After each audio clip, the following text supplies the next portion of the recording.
After my wife passed away, I kept the $28 million inheritance and the penthouse in New York City a secret. And that same week, my daughter-in-law looked me straight in the eye and said, "Now that she's gone, pack your things and go live on the streets." Imagine standing there, the person you trusted most gone forever, and the people you thought were family treating you like you were nothing. What would you do? Would you fight? Would you shout? Or would you stay silent, hiding something they could never imagine you had? I want you to think about that for a moment, because what I did next wasn't weakness, it was the start of something they never saw coming. Before we go any further, I want to ask you something personal. If your own family treated you this way at your lowest moment, would you walk away in silence, or would you reveal the truth right then and there? Take a second and tell me in the comments, because your answer says more than you think. And if stories like this speak to you, make sure you like this video, subscribe to the channel, and stay with me, because what happened next, I still struggle to believe it myself. The house felt different the moment she was gone. Not empty, but hollow, like something essential had been quietly removed and nothing else knew how to exist without it. Her voice, her footsteps, even the little routines we shared, all vanished. And in that silence, something else slowly crept in. A cold, heavy awareness of just how much had changed. The subtle looks, the quiet avoidance, the sharp edge in her tone, everything hinted at a truth I wasn't ready to face.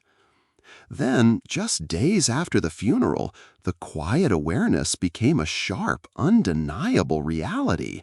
And in that moment, I understood something terrifying. The world I had known was gone. Before my wife passed, life had a rhythm I thought would never break. Every morning, she'd brew coffee just the way I liked it, strong, black, with a hint of cinnamon, and we'd sit at the kitchen table talking about everything and nothing. Our home was full of laughter, small arguments that faded into apologies, and quiet moments where words weren't needed because presence said it all. My son and daughter-in-law were part of that world too. At least that's how it seemed. On the surface, everything looked perfect. Family dinners, holiday traditions, birthday celebrations, everything carefully orchestrated to show love, unity, stability. But sometimes the smallest cracks hint at the deepest truths, and I now see that the first cracks were already forming long before my wife took her last breath. It was subtle at first. A glance that lingered a moment too long. A tone in her voice when she spoke to me that carried impatience disguised as concern. Small remarks that undermined my place in the house I'd built with my own hands. I remember thinking, maybe I'm imagining things, maybe I'm too sensitive. But those little moments added up. I was slowly being edged out of the life I thought was mine. Even my son, who I had trusted to always stand by my side, began to change. He would laugh politely at comments that stung, divert conversations when I wanted honesty, and over time, the warmth in his eyes grew dim, almost imperceptibly, but enough that a father notices. Looking back now, I realize my wife's passing wasn't the only loss. I had already started losing the closeness I thought was unbreakable. And when the world suddenly became quiet after her death, I was left not only with grief, but with a house that felt unfamiliar, a family that felt foreign, and a silence that was heavier than any words to describe. If you were in my shoes, would you have seen those early signs too? Or would the love you had blinded you until it was too late? Think about that as we continue, because what I discovered next changed everything I thought I knew about my family and about myself. The day my wife passed, the world as I knew it shattered. One moment she was there, her hand warm in mine, whispering a joke that made me laugh despite the pain in my chest, and the next, Silence swallowed everything. The doctors said it was peaceful, that she'd gone quickly in her sleep, but no words could fill the emptiness, the sudden, gaping void that echoed through our home.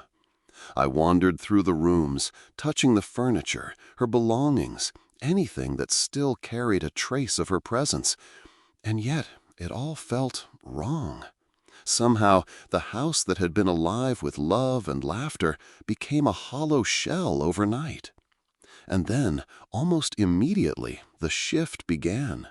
The people I thought would grieve with me, the ones who should have stood by my side, acted differently. My son's eyes no longer met mine for more than a fleeting second, as if avoiding some invisible accusation. My daughter-in-law, who had always smiled politely, now seemed colder, sharper, every word carefully measured, almost like she was testing me, gauging how much I could bear. I felt like an intruder in my own home, and the air itself seemed to press against me, heavy and accusing. It wasn't just grief, it was a slow, creeping isolation. Phone calls became sparse and formal. Invitations vanished. The easy conversations, the small jokes, the shared memories, they all disappeared. And in that absence, a dangerous tension began to grow, one that I didn't fully understand yet. The people I trusted most, who I had believed would hold me up during the storm, were quietly building walls between us, walls I didn't see until it was almost too late. Have you ever lost someone and suddenly realized that the world you thought you knew could change overnight? That the people you trusted could feel like strangers in a heartbeat? That's exactly how I felt, and it was only the beginning of a series of events that would leave me questioning everything. It all came to a head just a few days after the funeral. I was still raw with grief, still clinging to the last pieces of a life that had been full of love and stability, when my daughter-in-law crossed a line I never thought possible. She stood in the living room, her face hard, her voice sharp and unrelenting, and said words I will never forget. "Now that she's gone, cry, pack your things, and go live on the streets." The shock hit me like a physical blow, knocking the breath from my lungs. My heart pounded, my hands shook, and for a moment I thought I might scream, might argue, might make her understand the cruelty of her words. But something inside me stopped me. I realized in that frozen second that this confrontation wasn't about fairness or love. It was about control. My son didn't say a word. He just stood there, silent, his eyes averted, as if willing me to obey, as if my silence somehow validated their authority over me. I could feel a boiling rage rise, hot and sharp, but I also felt a strange, calm clarity.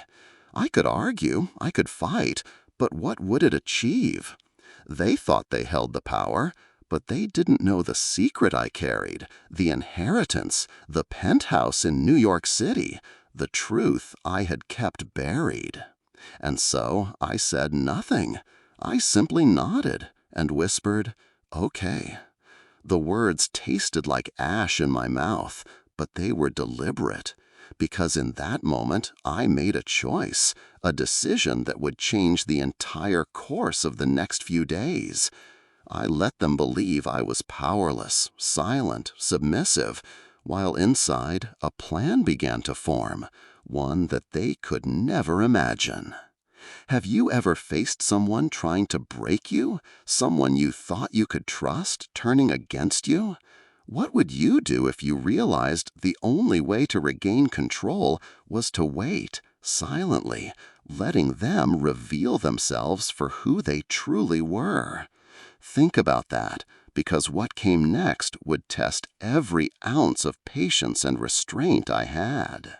The secret I carried wasn't just money. It was power, leverage, and the last thread of security I had in a world that suddenly felt designed to humiliate me.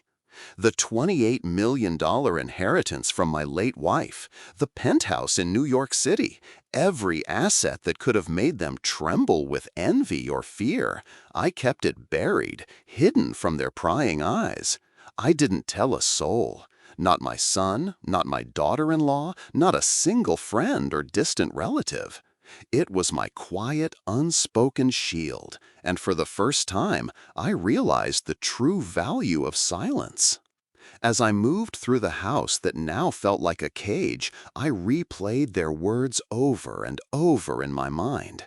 Each sentence, each sneer, each look of disdain fueled a growing awareness that they had underestimated me completely. They thought this inheritance didn't exist. They thought I was nothing without my wife. And yet, in my possession lay something that could not be stolen or diminished, a secret that gave me the power to act on my own terms, to reclaim control, and to reshape the story they thought they were writing. I walked past rooms that once carried laughter and warmth, now filled with quiet tension and a subtle hostility that prickled my skin. And I realized something terrifying and exhilarating at the same time. They had revealed their true selves without even knowing it, simply by trying to push me out. Their anger, their cruelty, their impatience, they all became pieces of a puzzle I was now beginning to solve. I had been invisible to them for days, yes, but now invisibility was my advantage. If you had a secret that could completely change the balance of power in your family, would you reveal it immediately? Or would you wait, watching, listening, and letting the others show their true colors first? Take a moment to think about it, because sometimes the greatest strength is patience, and the most dangerous weapon is what people don't see coming. The day I finally left the house, I felt the weight of every insult, every cold glance, every cruel word pressing down on me. I walked slowly through the familiar halls, each step echoing like a drumbeat of humiliation.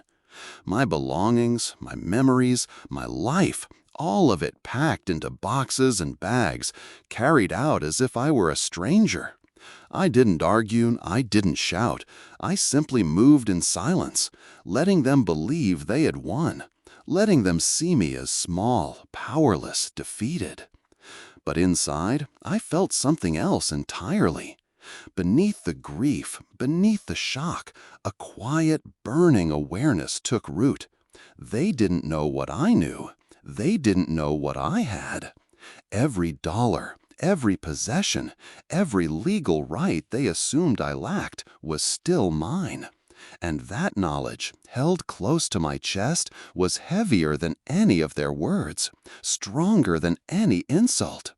For the first time since my wife died, I realized that silence could be a weapon, patience could be a shield, and invisibility could be a strategy. As I walked away from that house, the cold wind cutting against my face, I felt the mixture of humiliation and power swirling inside me. They had tried to erase me, to make me invisible, to strip me of my dignity. But they hadn't seen the plan forming in my mind, the careful, deliberate steps I would take to reclaim what was rightfully mine. And the thought of that, the knowledge that I held something they could never take, brought a strange, almost wicked clarity to my grief. Have you ever been forced out, treated like you didn't belong, and realized the only way to survive and win was to stay calm, wait, and let the others show their true selves? Think about it, because sometimes the world shows its hand when you appear weakest, and that's when you are strongest. For days after leaving, I stayed quietly in my own apartment, letting the chaos settle behind me. I could hear the whispers, the curious glances, the hushed conversations I wasn't meant to overhear. My daughter-in-law assumed I was broken, defeated, and my son assumed I had no power left. But the truth was, I was far from defeated. I had the inheritance, the penthouse, every resource they had tried to strip away from me, and now, for the first time, I saw how I could use it. It wasn't about revenge, not at first. It was about reclaiming control, about taking back the dignity they thought they could steal. I began making calls, quietly reviewing legal documents and mapping out my options. Each step was deliberate, each movement calculated. Every decision I made was like a chess piece sliding into place, unseen and unchallenged. They believed the old me, the weak, grieving man, was gone. What they didn't know was that grief had sharpened me, and humiliation had made me precise. And as I planned, I noticed something even more powerful: their overconfidence. They believed I had no secret, that I was powerless without confrontation. Their arrogance became a tool, a window into their true nature. Every careless word they spoke, every sneer they directed, became fuel for my plan. I wasn't just reclaiming what was mine. I was learning who they really were, and I could do it silently, invisibly, waiting for the perfect moment to strike. Have you ever realized that being underestimated can be the greatest advantage of all? That sometimes the people who push you to the edge are handing you the very power they fear most? Think about that, because what came next would change everything they thought they knew about me, and about the family they assumed they controlled. From a distance, I began watching their every move. I didn't confront them, I didn't argue, I simply observed. Every phone call I received, every social media post, every small comment from neighbors, it all became a piece of the puzzle. My daughter-in-law's sharp words, my son's distracted demeanor, the subtle attempts to assert dominance, they revealed more than any conversation ever could. They were showing me exactly who they were, and the more I watched, the more I realized how much they had underestimated me. I noticed patterns, the way she tried to control every interaction, the way he avoided eye contact when I was mentioned, the small gestures of entitlement that betrayed their arrogance. It was as if they were rehearsing a play for an audience of one, me, but they had no idea I wasn't the frightened man they thought I was. Every insult they threw, every harsh word they assumed would break me, only added clarity to my plan. And then came the small, almost imperceptible mistakes. A slip of information about their schedule, a comment revealing their ignorance of my finances, a casual brag that they assumed I wouldn't hear. Each one was a crack in the carefully constructed image they presented to the world. Each one was proof that silence had become my greatest weapon. I held my secret close, watching and waiting, letting their own actions guide my next moves. Have you ever realized that the people who think they're in control are often blind to the one who truly holds the power? That sometimes patience and observation can reveal more than confrontation ever could? Keep that in mind, because what I did next would make them question everything they thought they knew about me, and it all started with the quiet moments they thought I didn't notice. After days of careful observation, the moment came when I knew I could no longer remain passive. I had seen everything: the arrogance, the cruelty, the utter lack of respect for me, and I realized that silence had shown me a truth far more valuable than any argument or confrontation ever could. They were fragile in their power, brittle in their confidence, and entirely blind to the control I still held. I had been underestimated, dismissed, treated like nothing, and now the choice was mine. I could act rashly, confront them, create a scene, and feed their sense of superiority. Or I could act deliberately, strategically, allowing them to think they still held the upper hand while I quietly reclaimed what was mine. I chose the latter. Patience, I realized, wasn't just a tactic, it was a weapon. Every phone call I delayed, every meeting I postponed, every interaction I allowed to unfold on their terms, it was all part of a plan to let them unravel on their own, revealing their true selves and giving me the advantage. It wasn't easy. Every day tested my restraint. Their taunts, their subtle digs, even the way neighbors casually mentioned their version of events, it all threatened to provoke me. But I knew that one wrong move, one hint of impatience could ruin everything. So I stayed silent. I watched. I waited. And the longer I waited, the more powerful I became. Have you ever faced a moment where patience and careful strategy could accomplish more than anger or confrontation ever would? Sometimes the strongest moves are the ones no one sees coming. And in my case, that quiet strength would soon turn the tables in ways they could never have imagined. The breakthrough came quietly, almost imperceptibly, one evening when I realized just how blind they had been. My daughter-in-law had made a careless comment about the inheritance, assuming I was unaware. And my son had casually mentioned the penthouse as though it were irrelevant to me. In that instant, I understood the truth. They believed I had no power, no options, no secret leverage. Their arrogance had blinded them completely. I could see it all now, their greed, their entitlement, their desperation to assert control over a man they thought was powerless. And I realized that the secret I had held, the inheritance, the penthouse, every legal and financial asset, wasn't just money. It was proof that I had not been defeated, that I still held the power to reclaim my dignity, and that I could expose the fragility of the very people who had tried to destroy me. With this revelation, I knew what I had to do.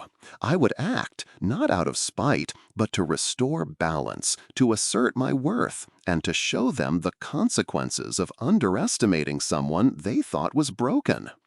Every plan I had been quietly formulating, every observation, every patient step came together in a single, clear path forward.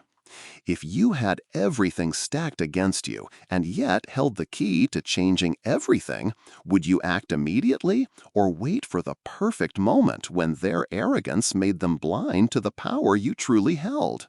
Think about it, because sometimes the smallest revelation can shift the entire balance of a family or a life. Finally, the moment came when I acted. I didn't shout, I didn't confront. I moved with precision, letting the quiet weight of truth do what anger and confrontation never could. I revealed the inheritance, the penthouse, the control I had quietly held all along, not to humiliate them, but to assert the dignity they tried to strip from me. The look on their faces when they realized the depth of their miscalculation, it was unforgettable. Shock, disbelief, and a creeping fear danced across their features. It wasn't revenge, it was a reclamation of my life, my choices, my power. For years I had been pushed aside, treated like I had no say, no value. But in that moment I took back what was mine. They had underestimated me, thought grief and silence made me weak, and yet it had made me stronger than they could imagine. Every insult, every cruel word, every attempt to humiliate me had only sharpened my resolve. And as I looked at them, I realized something more important than any money or property. Respect isn't demanded through fear or authority. It's earned through strength, patience, and the quiet courage to keep your dignity even when the world tries to strip it away. They had forgotten that I was capable of both patience and strategy, and that oversight would never be repeated. So, I ask you, if someone you trusted, your own family, treated you with cruelty at your lowest moment, would you walk away quietly, or would you hold your secret and wait for the moment to reclaim your life? Take a second and tell me in the comments, because your answer says more about you than you realize. Sometimes silence is not weakness, it's preparation. And the world only reveals its truth to those who wait patiently, even when everything inside them wants to shout. In the end, this story isn't just about money or a penthouse. It's about respect, dignity, and the quiet strength that comes from patience. My family thought they could break me, but I held my secret, waited, and let the truth reveal itself. Now I want to ask you, if your own family treated you this way at your lowest moment, would you walk away in silence, or would you reveal the truth? Take a second and tell me in the comments. Your answer says more than you think. If stories like this move you, make sure to like this video and subscribe, because there are many more stories that will challenge the way you see family, trust, and strength.